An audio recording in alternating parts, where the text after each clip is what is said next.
On va parler d'éducation à travers un sujet, j'ai envie de dire, inhabituel. C'est pas un sujet dont on entend parler tous les jours, même si on peut en entendre parler dans le sens politique. C'est-à-dire que on entend parler de ce sujet en général quand c'est associé à des scandales ou à des gestes, des actions politiques qui font beaucoup de bruit. Mais aujourd'hui, mon but, c'est pas de parler de politique, puisque déjà, je suis pas politicien, mais parce que on va étudier aujourd'hui un texte sur la garde du temple, du mont du temple. Alors, vous savez où était le temple. Le temple était à Jérusalem.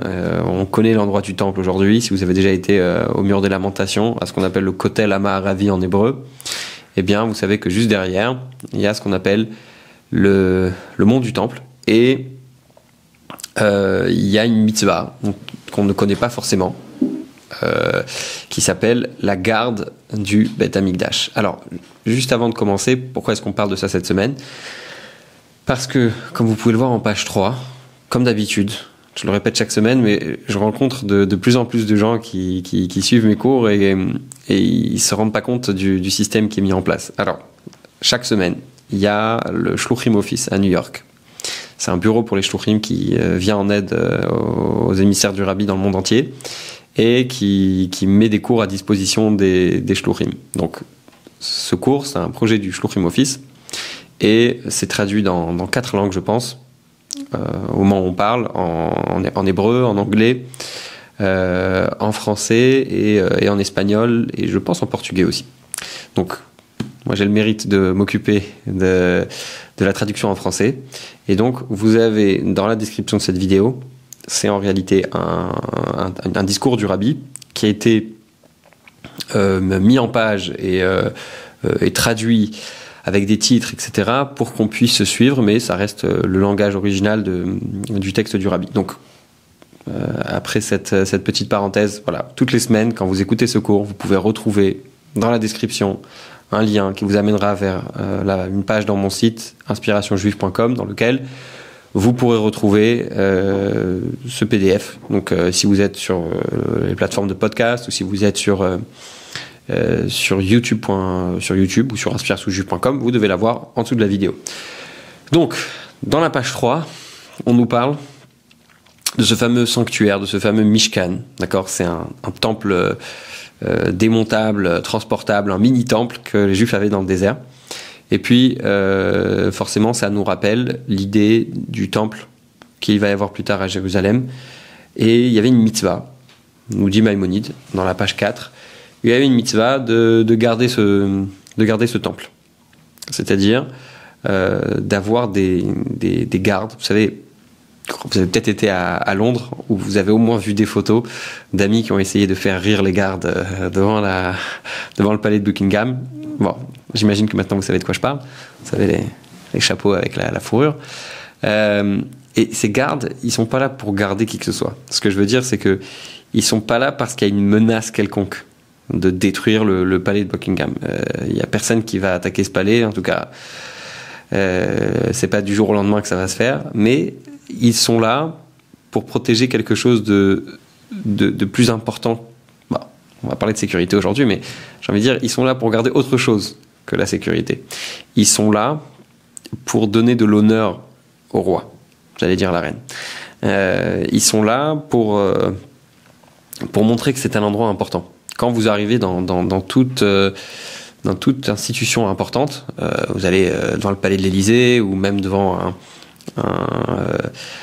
vous allez devant un ministère à Paris, vous allez voir l'armée ou la police, etc. Alors, souvent pour la sécurité, mais parfois, ils vont être là juste pour montrer que c'est un endroit important. Et donc, le Beth Amikdash, le temple de Jérusalem étant l'endroit le plus important au monde dans le judaïsme, il y avait des gardes. Et ces gardes étaient là jour comme nuit, et ils étaient choisis parmi les Kohanim et les Lévim, parmi la tribu de Lévi. Donc il y a les Lévim qui travaillent dans le temple, dans d'autres choses aussi, mais ils avaient aussi cette mission de garder le temple. Et donc, ce qu'on comprend Et c'est intéressant parce que j'en parlais à mon père aujourd'hui, et il me disait, mais comment c'est possible la mitzvah aujourd'hui de garder le temple, mais il n'y a plus rien. Alors je lui dis justement, c'est ce que le rabbi dit, et c'est avec ça que le rabbi commence son discours, c'est de dire que l'essentiel dans le temple, c'est quoi? L'essentiel dans le temple, c'est pas les pierres, c'est pas le bâtiment. L'essentiel, c'est ce qu'il y a à l'intérieur, c'est ce que ça représente, c'est la sainteté qu'il y a derrière. Donc même aujourd'hui, même si on n'a plus de Beth Amikdash, il y a aussi cette idée d'avoir des gardes. Alors, et ces gardes, d'ailleurs, étant donné que toute l'idée ici, c'est pas tellement d'avoir des gardes qui vont assurer la sécurité, mais plutôt des gardes qui vont amener de l'honneur à cet endroit. Et vu la sainteté de l'endroit et la dimension de l'endroit, eh bien, c'est pour ça qu'on a choisi les Kohanim et les Lévi'im, parce qu'on pensait que c'était ceux qui étaient les plus aptes à faire ce travail. Et ce qu'on considère en réalité, c'est ce que le rabbi dit ici, c'est que, comme d'ailleurs il amène les propos de Maïmonide, page 6, il dit qu'en réalité, aujourd'hui aussi, malgré la destruction du temple, la présence divine, ce qu'on appelle la shrina en hébreu, eh bien, va perdurer, elle va rester dans ce monde. Et la même chose concernant, c'est aussi pareil pour la crainte du temple. Vous savez, quand on va même au Kotel, quand on va au mur des lamentations, on a un devoir, normalement, de se préparer, d'envisager le moment, etc. Donc c'est un endroit spécial. D'accord ? Bien que le Beth Amikdash soit détruit, on constate quand même qu'il y a toujours une sainteté, que les gens continuent de s'y rendre, etc., etc. Et donc, la question qui va se poser ici, c'est si le Beth Amikdash a toujours sa dimension, bien que on sait, tant que Mashiach n'est pas là, c'est pas complètement là. Et on va arriver à Mashiach et comment tout ça marche. Pourquoi est-ce qu'on le garde pas ? Pourquoi est-ce qu'on a annulé cette mitzvah ? On a 2 mitzvot dans la Torah. Une mitzvah positive, un commandement positif donc, et un commandement négatif. Pourquoi est-ce que cette mitzvah elle a été annulée ? Pourquoi est-ce qu'on ne maintient pas cette mitzvah ? Eh bien, le Rav Gelbstein, qui a écrit un livre qui s'appelle Abir Yaakov, explique qu'en réalité, il a démontré par A plus B dans son livre que cette mitzvah était aussi applicable de nos jours. Et d'ailleurs, il a fait énormément d'efforts, je pense il y a environ une centaine d'années, quand il arrivait en terre d'Israël, il a fait un certain nombre d'efforts pour pouvoir mettre en place justement ces gardes. Malheureusement, il n'a pas réussi. Mais on va voir pourquoi. Et on va voir surtout la fameuse question des questions quand on parle du mont du Temple. Est-ce qu'on peut monter sur le mont du Temple aujourd'hui ? Alors vous avez page 7. Pourquoi est-ce qu'on n'a pas trouvé qu'à travers les générations, on n'a jamais rien fait pour ça ? Ça veut dire qu'on n'a jamais rien fait pour qu'il y ait une garde. D'accord ? Je tiens à préciser que on va parler du fait d'aller sur le mont du Temple. C'est une chose qui est interdite. C'est-à-dire que on considère l'endroit tellement saint, et étant donné que jusqu'à l'avenue du Mashiach, on n'a pas encore eu la possibilité de se purifier, parce que vous savez que dans le judaïsme, pour se purifier, il faut les cendres de la vache rousse, etc., etc. Tant que Mashiach n'est pas arrivé, eh bien, on est impur, et on n'a pas la possibilité de monter sur le mont du Temple. Donc, c'est un endroit qu'un juif n'a pas le droit de visiter. D'ailleurs, bon, le rabbi était contre. Avant d'entrer au mont du Temple, il y a un message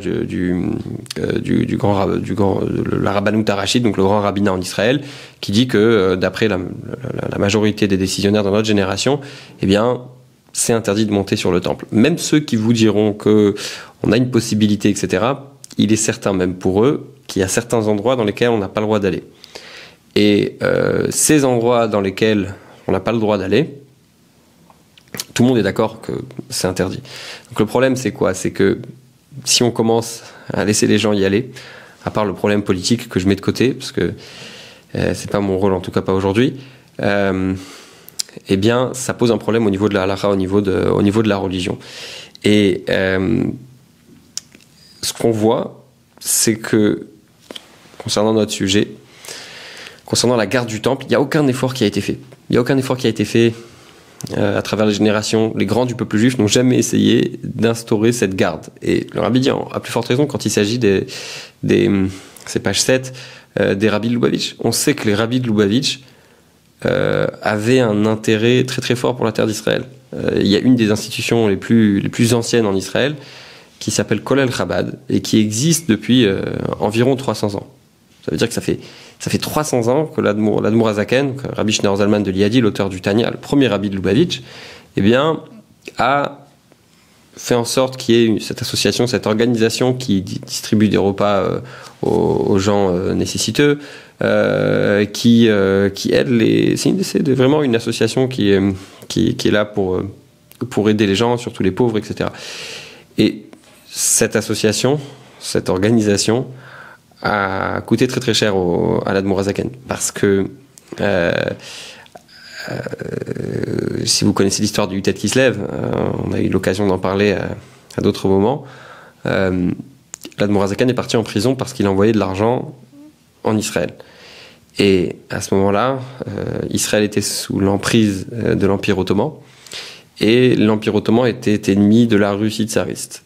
Et donc, le problème était qu'on a considéré l'Admour Hazaken comme un traître, et on l'a mis en prison à cause du fait qu'il envoyait de l'argent en Israël. Donc il a risqué sa vie pour Israël. Pourquoi est-ce qu'il n'a pas fait d'efforts pour mettre justement des gardes, ou faire en sorte qu'il y ait des gardes autour du mont du Temple? Alors, donc, la question se renforce avec le fait que quand on sait que Mashiach arrive bientôt, oui, à plusieurs reprises, et le Rabbi le répète ici, que notre génération est la dernière génération de l'exil et la première génération de la Géoula, la première génération de la délivrance totale, de la venue du Mashiach.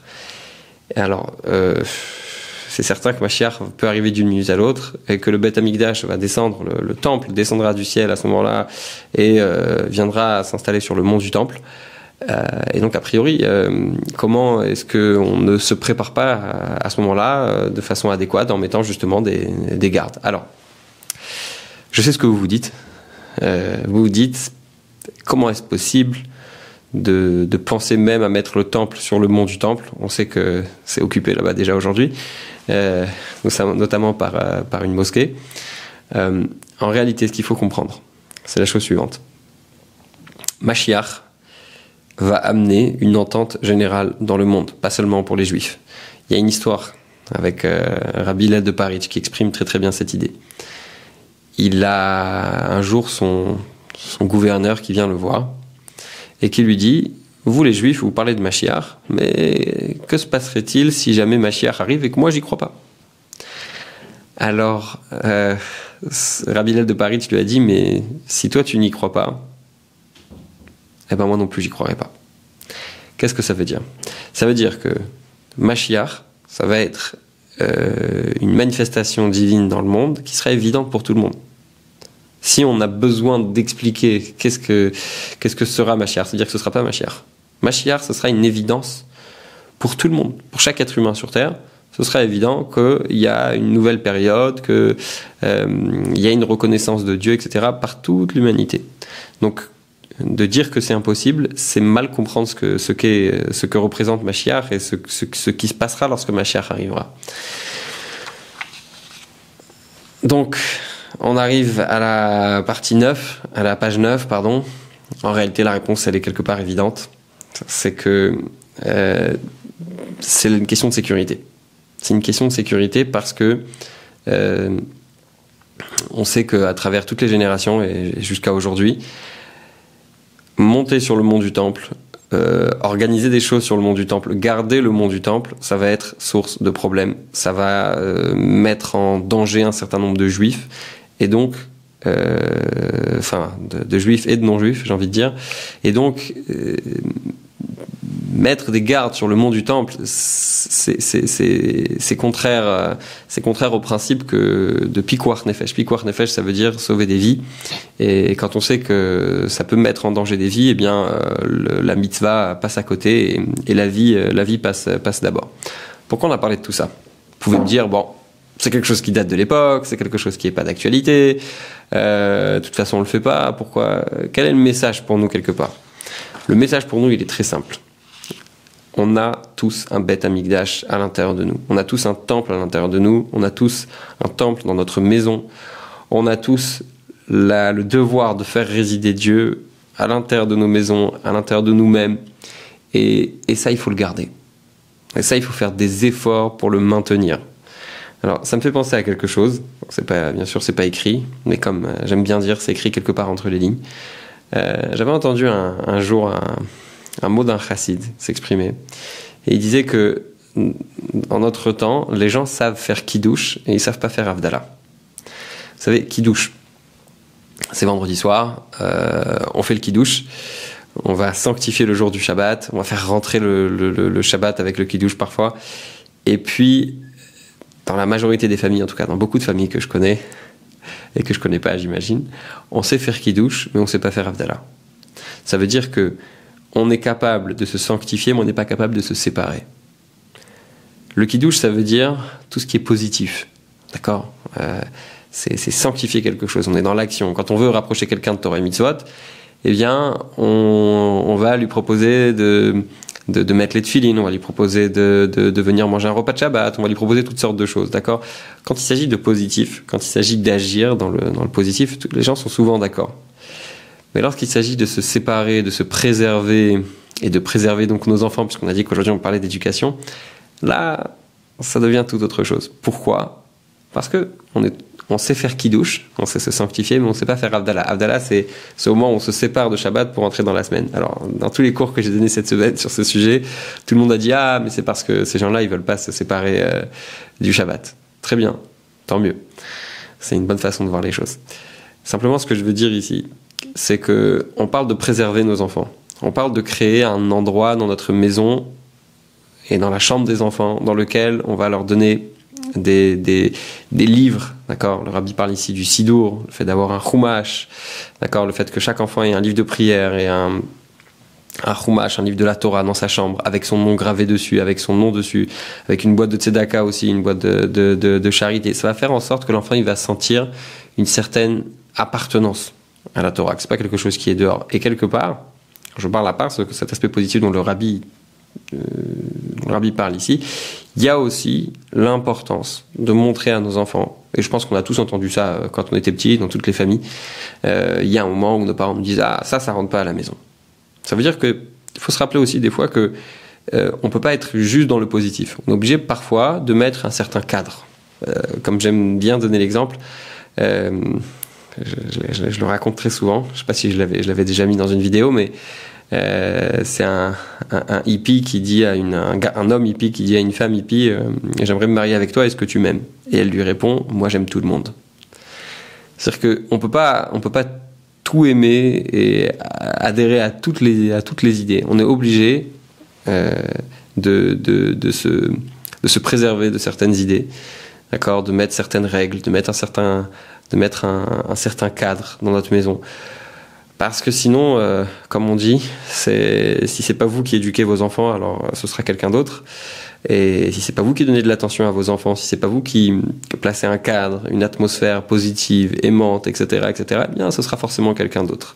Donc, si on peut conclure quelque part, la garde sur le mont du Temple, c'est pas quelque chose qui est possible aujourd'hui, mais il reste quand même cette idée qu'on a un temple à l'intérieur de nous et que on doit garder ce temple qui est à l'intérieur de nous. On doit garder ce temple qui est à l'intérieur de notre famille. On doit faire attention à nos enfants. On doit garder la sainteté, l'innocence, la pureté de nos enfants. Et on espère que, vous savez que on parle toujours de délivrance personnelle qui va amener la délivrance générale. Chacun d'entre nous est limité et bloqué par certains aspects de la vie. Et puis, le but, c'est d'essayer de s'en débarrasser, c'est d'essayer de se débarrasser de ses limites, de se débarrasser de ses contraintes, etc.